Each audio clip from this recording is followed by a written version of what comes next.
Good morning. Thank you for joining me today.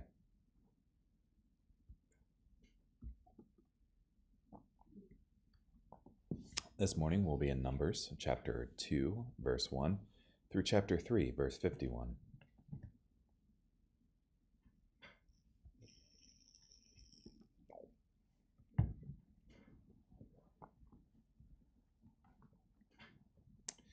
The Lord spoke to Moses and to Aaron. Every one of the Israelites must camp under his standard with the emblems of his family.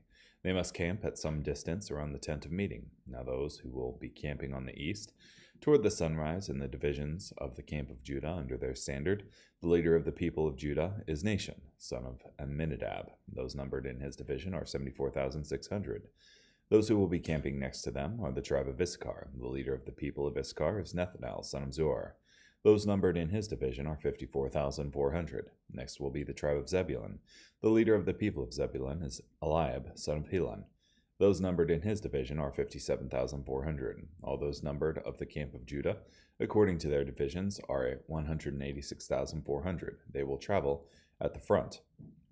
On the south will be the divisions of the camp of Reuben under their standard. The leader of the people of Reuben is Elizur, son of Shedeur. Those numbered in his division are 46,500. Those who will be camping next to them are the tribe of Simeon. The leader of the people of Simeon is Shelemiel, son of Zereshaddai. Those numbered in his division are 59,300. Next will be the tribe of Gad. The leader of the people of Gad is Eliasaph, son of Duel. Those numbered in his division are 45,650. All those numbered of the camp of Reuben according to their divisions are 151,450. They will travel second. Then the tent of meeting with the camp of the Levites will travel in the middle of the camps. They will travel in the same order as they camped, each in his own place, under his standard. On the west will be the divisions of the camp of Ephraim, under their standard. The leader of the people of Ephraim is Elishama, son of Ammihud. Those numbered in his division are 40,500. Next to them will be the tribe of Manasseh. The leader of the people of Manasseh is Gamaliel, son of Pedahzur. Those numbered in his division are 32,200. Next will be the tribe of Benjamin. The leader of the people of Benjamin is Abidan, son of Gideoni. Those numbered in his division are 35,400. All those numbered of the camp of Ephraim according to their divisions are 108,100. They will travel third. On the north will be the divisions of the camp of Dan. Under their standards, the leader of the people of Dan is Ahiezer, son of Ammishaddai. Those numbered in his division are 62,700. Those who will be camping next to them are the tribe of Asher. The leader of the people of Asher is Pagiel, son of Okran. Those numbered in his division are 41,500. Next will be the tribe of Naphtali. The leader of the people of Naphtali is Ahira, son of Enan. Those numbered in his division are 53,400. All those numbered of the camp of Dan are 157,600. They will travel last under their standards. These are the Israelites numbered according to their families. All those numbered in the camps by their divisions are 603,550.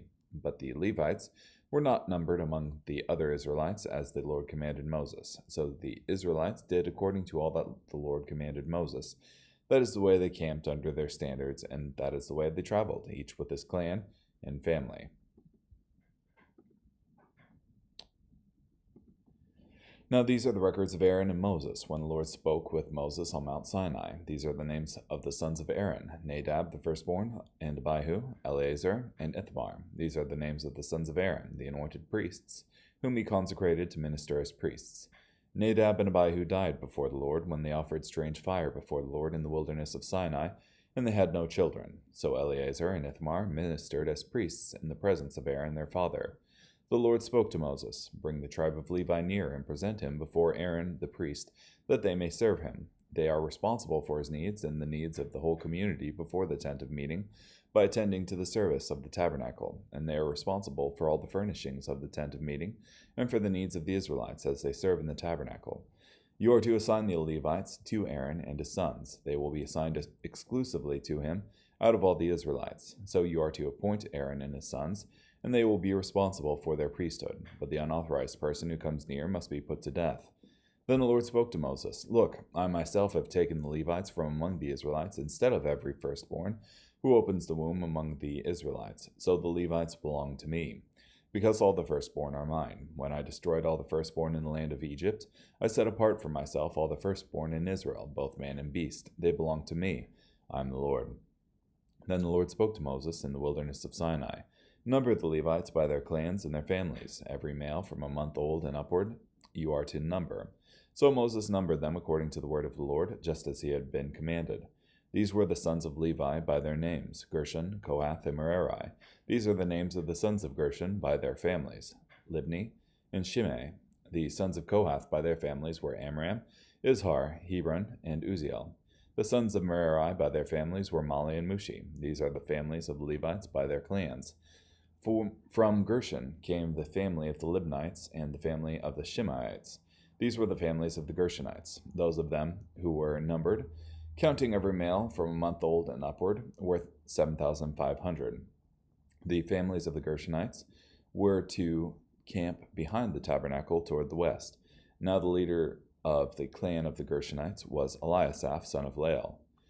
And the responsibilities of the Gershonites in the tent of meeting included the tabernacle, the tent with its covering, the curtain of the entrance of the tent of meeting, the hangings of the courtyard, the curtain at the entrance to the courtyard that surrounded the tabernacle and the altar, and their ropes, plus all the service connected with these things. From Kohath came the family of the Amramites, the family of the Izrahites, the family of the Hebronites, and the family of the Uzielites. These were the families of the Kohathites, counting every male from a month old and upward. There were 8,600. They were responsible for the care of the sanctuary. The families of the Kohathites were to camp on the south side of the tabernacle. Now the leader of the clan of the families of the Kohathites was Elizaphan, son of Uziel. Their responsibilities included the ark, the table, the lampstand, the altars, and the utensils of the sanctuary with which they ministered, the curtain, and all their service. Now the head of all the Levitical leaders was Eleazar, son of Aaron the priest. He was appointed over those who were responsible for the sanctuary. From Merari came the family of the Malites and the family of the Mushites. These were the families of Merari. Those of them who were numbered, counting every male from a month old and upward, were 6,200. Now the leaders of the clan of the families of Merari was Zuriel, son of Abihail. These were to camp on the north side of the tabernacle. The appointed responsibilities of the Merarites included the frames of the tabernacle, its crossbars, its posts, its sockets, its utensils, plus all the service connected with these things, and the pillars of the courtyard all around, with their sockets, their pegs, and their ropes. But those who were to camp in front of the tabernacle on the east, in front of the tent of meeting, were Moses and Aaron and his sons. They were responsible for the needs of the sanctuary and for the needs of the Israelites. But the unauthorized person who approached was to be put to death. All who were numbered of the Levites, whom Moses and Aaron numbered by the word of the Lord, according to their families, every male from a month old and upward, were 22,000. Then the Lord said to Moses, Number all the firstborn males of the Israelites from a month old and upward, and take the number of their names. And take the Levites for me, I am the Lord, instead of all the firstborn males among the Israelites and the livestock of the Levites, instead of all the firstborn of the livestock of the Israelites. So Moses numbered all the firstborn males among the Israelites, and as the Lord had commanded him. And all the firstborn males, by the number of the names from a month old and upward, totaled 22,273. Then the Lord spoke to Moses, Take the Levites instead of all the firstborn males among the Israelites, and the livestock of the Levites instead of their livestock, and the Levites will be mine, I am the Lord. And for the redemption of the 273 firstborn males of the Israelites, who exceed the number of the Levites, collect 5 shekels of each one individually. You are to collect this amount in the currency of the sanctuary shekel. This shekel is 20 gerahs, and give the number for the redemption of the excess number of them to Aaron and his sons. So Moses took the redemption money from those who were in excess of those redeemed by the Levites. From the firstborn males of the Israelites, he collected the money, 1,365 shekels, according to the sanctuary shekel.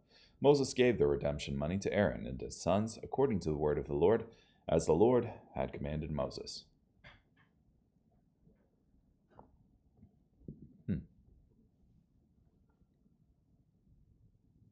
So just a few thoughts here. You had first like the arrangement of the camps, and Um, Primarily, they were going east, I guess. So Judah was positioned foremost eastward, which was the position of honor. And they were all to camp according to, well, next to their family standards and move out next to their family standards. So it was an ordered assembly. And there's some speculation regarding the symbology of each of the standards recorded, I guess, in the legends of the Jews. Judah's is represented by a lion, which is cool. And I guess Dan is on the rear guard here. In Numbers 2:31. All those numbered of the camp of Dan are 157,600. They will travel last under their standards. So, and then you have the Levitical priesthood here, with some record of the genealogy, with Levi begetting, what is it?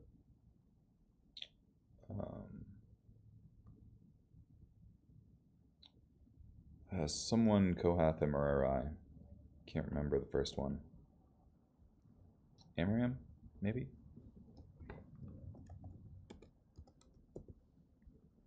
Gershon, Kohath, and Merari. And then the sons of Kohath by their families were Amram, Izhar, Hebron, and Uziel. And the descendants of Kohath were Moses, Aaron, and Miriam. So, just FYI there. I don't think that's the only place where you find the lineage, though. But as opposed to the rest of the Israelites who are numbered for war, Levi here has all of the firstborn males numbered as after the Passover. God claimed for himself all of the firstborn of Israel. But instead of taking like all of the firstborn, he took Levi instead. And so the sons of Levi. But it looks like there were more firstborn of the sons of Israel than there were sons of Levi, period. So they made it up. They made up the difference with the 5 shekels for each that exceeded that number. So, which I find it interesting that God claims for himself the firstborn.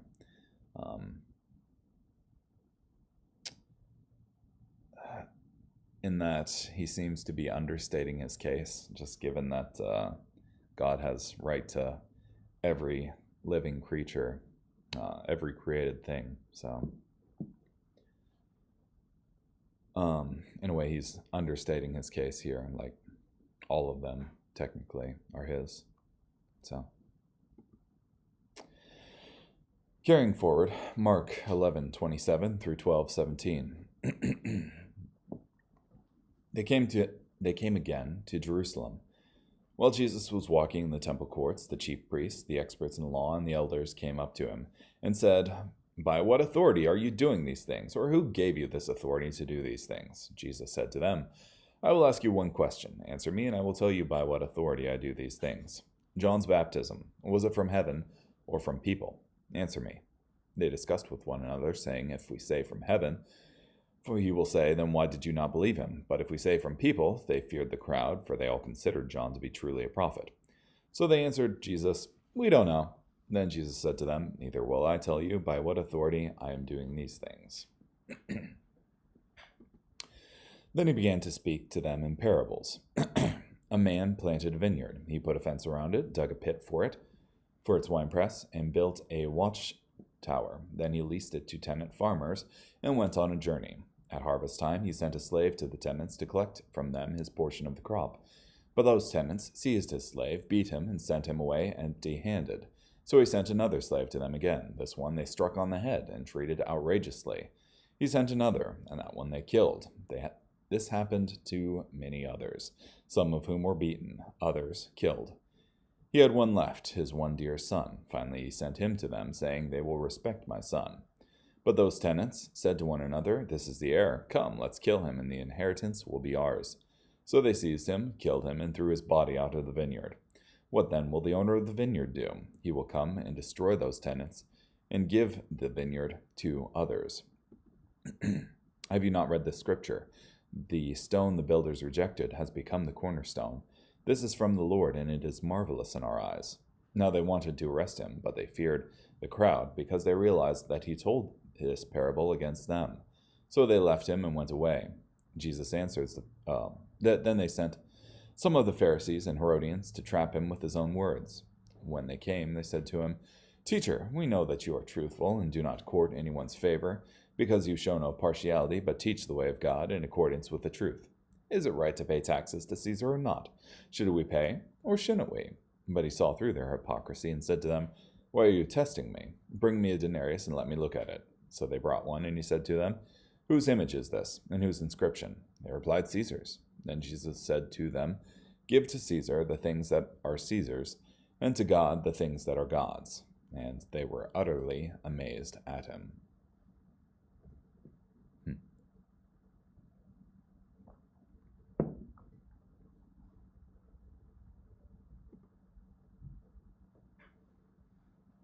Yeah, so just a brief reminder of the context. As Jesus went into the temple courts again in 1127, this is following his upturning the tables of the money changers inside the temple courts. So everybody who was running a business inside was peeved at Jesus, and the temple leaders, with this upset in their order, are also peeved at him. But it's interesting that they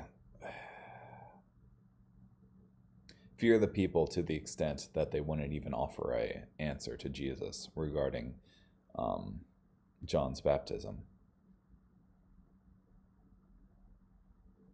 Yeah. Yeah, and the vineyard that Jesus speaks of next, it's a parable concerning Jerusalem, and I'd imagine the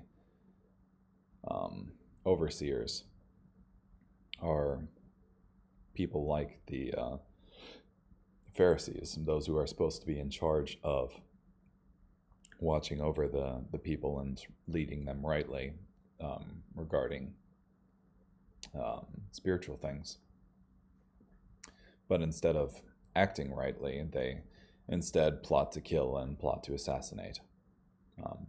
But it's not just the Pharisees, it's a long line of people prior to them who, upon being confronted with their sin, rather than address the issue, add this to them all, kill the prophet that named it in them, or beat him, or treat him outrageously. Carrying on, Psalm 47, verses 1 through 9. All you nations, clap your hands. Shout out to God in celebration, for the sovereign Lord is awe-inspiring. He is the great King who rules the whole earth. He subdued nations beneath us, and countries under our feet. He picked out for us a special land to be a source of pride for Jacob, whom he loves. Selah. God has ascended his throne amid loud shouts. The Lord has ascended his throne amid the blaring of ram's horns. Sing to God, sing, sing to our King, sing, for God is King of the whole earth. Sing a well-written song. God reigns over the nations. God sits on his holy throne. The nobles of the nation assemble, along with the people of the God of Abraham, for God has authority over the rulers of the earth. He is highly exalted. Amen. And finally, Proverbs 10, 24 and 25. What the wicked fears will come on him, what the righteous desire will be granted. When the storm passes through, the wicked are swept away, but the righteous are an everlasting foundation.